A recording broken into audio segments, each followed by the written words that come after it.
Have you been doing anything, watching anything on television perhaps, or anything to pass some time since people seem to have a lot of free time these days? Well, I have been watching a bunch of crazy shows on TV. One show in particular that I was like indifferent about was a show on HBO called, gosh, boy, I was just thinking about it. It's dealing with robots. I can't think. Westworld. Westworld. It's a remake of a show that came out, I think, in the '70s. Pretty interesting, but other than that, oh, and like a little guilty pleasure here. I like every so often I'll channel surf and I'll see what's going on Lifetime. Women fighting for their lives, or somebody's hurting. My husband is hurting me. I always get a kick out of those shows. But other than that, no, I haven't been watching a lot. Kind of tuned everything out because it's all doom and gloom, except of course when the president is talking about what he's doing for the country. Uh, I haven't been watching a lot of news because it's just like I said, it's really doom and gloom out hmm there. My What gu- about yourself? my guilty pleasure is definitely those forensic files shows on HLA, and I could watch that all day. Yeah, And then yeah. also this past week, I checked out that Tiger King documentary that's getting a lot of publicity off Netflix. It's about exotic animal owners in America, about this Joe Exotic guy who's got a zoo in Wynwood, Oklahoma, and he has just tons of tigers and monkeys and everything else. And then it talks about his feud with the animal rights activists and PETA. Huh. And I don't know. It's an interesting I show. gotta check that out. Inter- I've interesting heard show. I heard some things about Tiger King and a lot of other shows on Netflix, and I have it, but I find it so difficult to sit down and say, "Oh, let me see. I'm gonna put it on this, and I'm gonna watch this." There's something about that being able to control what I'm watching, as opposed to like on the other networks. You know it's gonna come on at 9, so you better sit down and watch it at 9, or else you're gonna miss it unless you DVR it.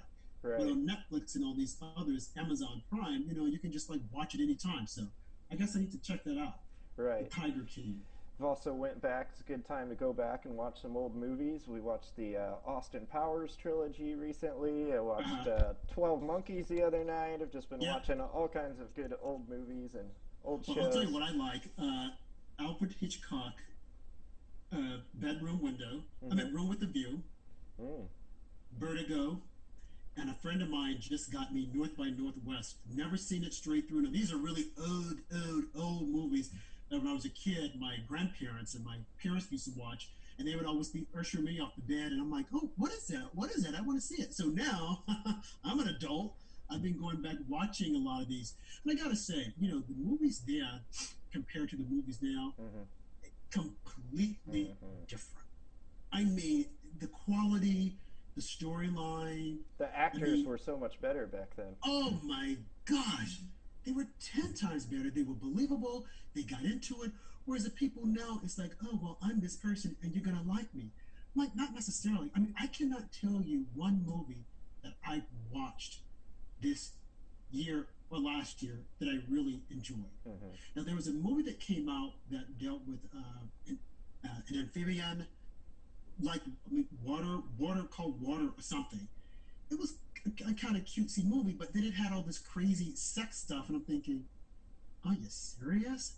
So it's just, the quality of the movies now, they're just not good to me anymore. Absolutely. Even regular TV, I don't watch situational comedy because I find it so contrived. Now that I don't want to hear anything about the news, I might flip it on there, but I'm thinking, are you serious? This is what people are watching? Mm-hmm. Like, give it like, no. I'd rather go to the old, like I said, Lifetime, women who are in danger, and see which woman is in danger now. Of course, I can figure out what's going to happen before it gets to the end. But just the idea of them running around and saying, "Oh my God, he did this to me! Oh my helpless maiden!"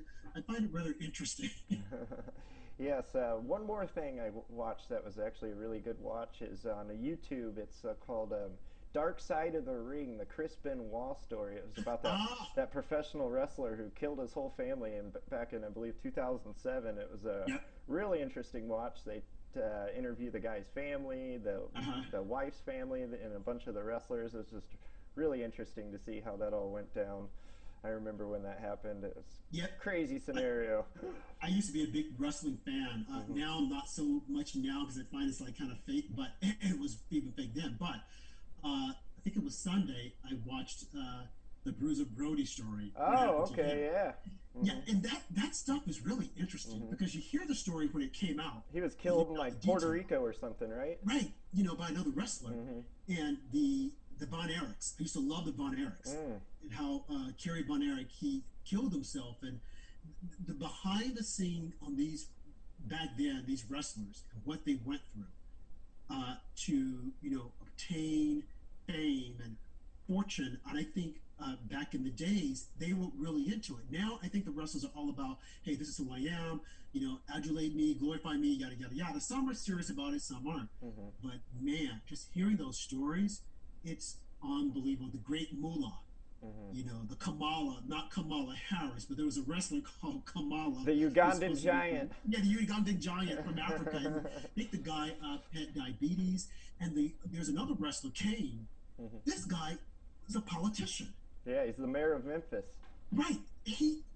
The guy is smart, and he said that he will go around and educate. He's a patriot too, I believe. Right? Yeah, he would educate the other wrestlers and tell them, look, you're not going to be doing all this the rest of your life. So you have got to, take your money and invest your money. So the stories of these guys is unbelievable. There's another guy who was a wrestler on WWE. He's actually a Fox News financial contributor, Mm. and it just blows my mind away to see these guys with other careers. Of course, The Rock went out and became a movie star, but these guys do more than just what they're doing in the ring. They have a completely different life, and just hearing about the life and hearing what they're doing, especially some of the past wrestlers, what they went through, it's phenomenal. Because some of these guys, like Bruiser Brody, he was a wrestler. That's all he did. He was into the sport, and then he got into a brawl with one of the other wrestlers, and the guy they stabbed him, and they said that when he was stabbed, the police came in, and initially they didn't believe it because they thought it was part of a script that had created. So it's like, oh, he'll be fine. And then I think it was Mr. Universe, Mr. USA said that he told them, no, this guy's been stabbed. You got to get him to the hospital. And they got him there. But even then, they were like, yeah, it's probably part of the script. The guy eventually died. Yeah, it's real, Those the stories are interesting. really interesting how these guys, back then, especially when everyone still thought wrestling was real, or I'm sure Uh not huh. everyone did, but a lot of Yep. people. But people like Bruiser Brody were really larger than life characters. Larger than life. Andre the Where, Giant. Yeah. wherever they would go in the world, they were just known bigger than like Michael Jordan and Yep. And, things and like that. unfortunately, a lot of these guys has dealt with substance abuse because of the pain. They were trying to numb the pain, and they were becoming huge with steroids. And they lived a very difficult life. And another pleasure that I took, I gotta say, that I watched, it was the Nature Channel. I Mm-mm. love anything about nature. Hmm. Love it. Like watching those channels. But I gotta say, I have to admit, I only like watching the elephants, the tigers, and the lions. Don't care much for the monkeys or the gorillas because I don't find them entertaining at all. But the others, I like to see them in their natural habitat. I like to see them hunt for the game. And it's really, I find it interesting. Absolutely, Rob. Thank you so much for sitting down with me for Yes. another episode. We'll be seeing you guys soon. It's been about 2 weeks since our last episode. We'll try and get another one in and sometime here in the next week. We'll schedule it out. Absolutely. Thank you so much.